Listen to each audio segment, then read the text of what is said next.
Indian premier league 2020 ക്രിക്കറ്റിന്റെ 2025 edition മുന്നൊരുക്കത്തിലാണ് ഫ്രാഞ്ചൈസികൾ. അതിന്റെ ഏറ്റവും വലിയ ഉദാഹരണമാണ് ഇന്ത്യൻ മുൻ താരവും മുൻ പരിശീലകനുമായ രാഹുൽ ദ്രാവിഡിനെ രാജസ്ഥാൻ റോയൽസ് തട്ടകത്തിൽ എത്തിച്ചത്. രാജസ്ഥാൻ റോയൽസിന്റെ 2025 IPL സീസൺ മുഖ്യ പരിശീലകനായാണ് രാഹുൽ ദ്രാവിഡ് നിയോഗിക്കപ്പെട്ടത്. 2024 ICC T20 ലോകകപ്പ് ക്രിക്കറ്റ് കിരീടം ഇന്ത്യക്ക് സമ്മാനിച്ച ശേഷം ദേശീയ പരിശീലക സ്ഥാനത്ത് നിന്ന് ഇറങ്ങിയ ദ്രാവിഡിന്റെ പുതിയ ദൗത്യമാണിത്. മലയാളി താരം സഞ്ജു സാംസൺ നയിക്കുന്ന ടീമാണ് രാജസ്ഥാൻ റോയൽസ്. സഞ്ജു സാംസണും രാഹുൽ ദ്രാവിഡും തമ്മിൽ ഒരു പതിറ്റാണ്ടോളമുള്ള ബന്ധമുണ്ട്. രാഹുൽ ദ്രാവിഡ് രാജസ്ഥാൻ റോയൽസിലേക്ക് തിരിച്ചെത്തുന്നു എന്നതാണ് മറ്റൊരു ശ്രദ്ധേയ കാര്യം. 2013-2014 കാലഘട്ടത്തിൽ ടീമിന്റെ മെന്ററായിരുന്നു രാഹുൽ ദ്രാവിഡ്. 2011-2013 കാലഘട്ടത്തിൽ രാജസ്ഥാൻ റോയൽസിന് വേണ്ടി കളിക്കുകയും ചെയ്തിട്ടുണ്ട്. രാഹുൽ ദ്രാവിഡ് 2025 IPL രാജസ്ഥാൻ റോയൽസിന്റെ മുഖ്യ പരിശീലക വേഷത്തിൽ എത്തുമ്പോൾ പ്രധാന വെല്ലുവിളികൾ എന്തെല്ലാമെന്ന് നോക്കാം. 2025 IPL മുൻപ് മെഗാ താരലേലം അരങ്ങേറും. അതിനു മുൻപ് ടീമിന്റെ കോർ അംഗങ്ങളെ നിലനിർത്തുക എന്നത് എല്ലാ ഫ്രാഞ്ചൈസികളും ചെയ്യുന്നതാണ്.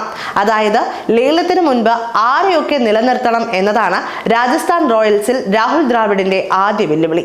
ഇന്ത്യൻ യുവതാരങ്ങൾ ഏറ്റവും മികച്ച പ്രകടനം നടത്തുന്ന ടീമാണ് രാജസ്ഥാൻ റോയൽസ്. യശസ്വി ജയ്സ്വാൾ, റിയാൻ പരാഗ്, ധ്രുവ് ജൂറൽ എന്നിവരെല്ലാം അതിന്റെ ഉദാഹരണമാണ്. IPL-ലെ മറ്റ് ടീമുകളെ അപേക്ഷിച്ച് രാജസ്ഥാന് വിദേശത്തു നിന്നും സ്വദേശത്തു നിന്നുമുള്ള മികച്ച കളിക്കാരുണ്ട്. അതുകൊണ്ട് ഇവരിൽ ആരെ നിലനിർത്തണം എന്നത് തല പുകയുന്ന കാര്യമാണ്. English batter Jos Buttler, New Zealand pacer Trent Boult, Indian താരങ്ങളായ ജയ്സ്വാൾ, അശ്വിൻ, ജൂറൽ, പരാഗ്, യുസ്വേന്ദ്ര ചഹൽ എന്നിങ്ങനെ നീളുന്നതാണ് പ്രഗത്ഭരുടെ നിര. ഇവർക്കൊപ്പം ക്യാപ്റ്റൻ സഞ്ജു സാംസണും വരുന്നതോടെ നിലനിർത്താനുള്ള കളിക്കാരെ കണ്ടെത്തുക കഠിനമാകും. രാഹുൽ ദ്രാവിഡിന്റെ മുന്നിലുള്ള രണ്ടാമത്തെ ആശങ്ക മികച്ച ഒരു ടീമിനെ വാർത്തെടുക്കുക എന്നതാണ്. പരിക്ക് പ്രശ്നം അലട്ടില്ലെന്ന് ഉറപ്പുള്ള, IPL-ന് ഇടയിൽ സ്വദേശത്തേക്ക് തിരിച്ചു പോകില്ലെന്ന് ഉറപ്പുള്ള കളിക്കാരെ ഉൾപ്പെടുത്തുക എന്നതാണ് ഏറ്റവും വലിയ വെല്ലുവിളി. 2024 സീസണിൽ ആദ്യ പകുതിയിൽ മികച്ച പ്രകടനം കാഴ്ചവെച്ച രാജസ്ഥാൻ റോയൽസ് രണ്ടാം പകുതിയിൽ തീർത്തും നിറമങ്ങിയിരുന്നു. പ്ലേ ഓഫിൽ കഷ്ടിച്ച് എത്തിയെങ്കിലും അതിന് മുന്നോട്ട് പോകാൻ സാധിച്ചില്ല.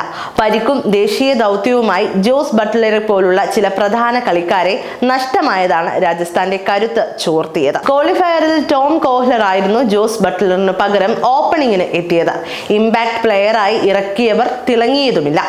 ഇതെല്ലാം പരിഹരിച്ചുള്ള സംഘത്തെ കണ്ടെത്തുകയാണ് ദ്രാവിഡിന്റെ വെല്ലുവിളി. സമ്മർദ്ദങ്ങൾ അതിജീവിക്കാൻ കഴിവുള്ള ടീമിനെ രൂപീകരിക്കുക എന്നതാണ് രാജസ്ഥാൻ റോയൽസിൽ രാഹുൽ ദ്രാവിഡിന്റെ മറ്റൊരു വെല്ലുവിളി. ഇന്ത്യൻ ദേശീയ ടീമിൽ ആയിരുന്നപ്പോൾ രാഹുൽ ദ്രാവിഡ് കൃത്യമായി ചെയ്ത കാര്യങ്ങളിൽ ഒന്നായിരുന്നു ഇത്. ഇന്ത്യക്ക് ICC ട്രോഫി നേടിക്കൊടുക്കുക എന്നതായിരുന്നു പരിശീലകനായപ്പോൾ ദ്രാവിഡിന് മുന്നിൽ വെച്ച ലക്ഷ്യം. അത് കൃത്യമായി പാലിക്കാൻ ദ്രാവിഡിന് സാധിച്ചു. ലോക ടെസ്റ്റ് ചാമ്പ്യൻഷിപ്പ്, ഏകദിന ലോകകപ്പുകളുടെ ഫൈനലിൽ പരാജയപ്പെട്ടെങ്കിലും 2024 T20 ലോകകപ്പ് ഇന്ത്യക്ക് ദ്രാവിഡ് സമ്മാനിച്ചു.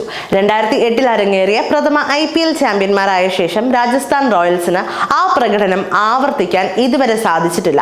2022 പിന്നീട് ഫൈനൽ കളിച്ചത്. ദ്രാവിഡ് എത്തുമ്പോൾ രാജസ്ഥാൻ റോയൽസ് കിരീടം പ്രതീക്ഷിക്കുന്നുമുണ്ട്. ദ്രാവിഡിന്റെ ഏറ്റവും വലിയ ദൗത്യം അതാണ്. അടുത്ത IPL സീസണിന് മുൻപ് മെഗാലേലം നടക്കുന്ന കാര്യം ഉറപ്പായി കഴിഞ്ഞു. എന്നാൽ ലേല തീയതിയോ മറ്റ് വിവരങ്ങളോ ഇതുവരെ BCCI പുറത്തുവിട്ടിട്ടില്ല. ഈ വർഷം അവസാനമോ അടുത്ത വർഷം ആദ്യമോ അതുണ്ടാകുമെന്നാണ് സൂചനകൾ.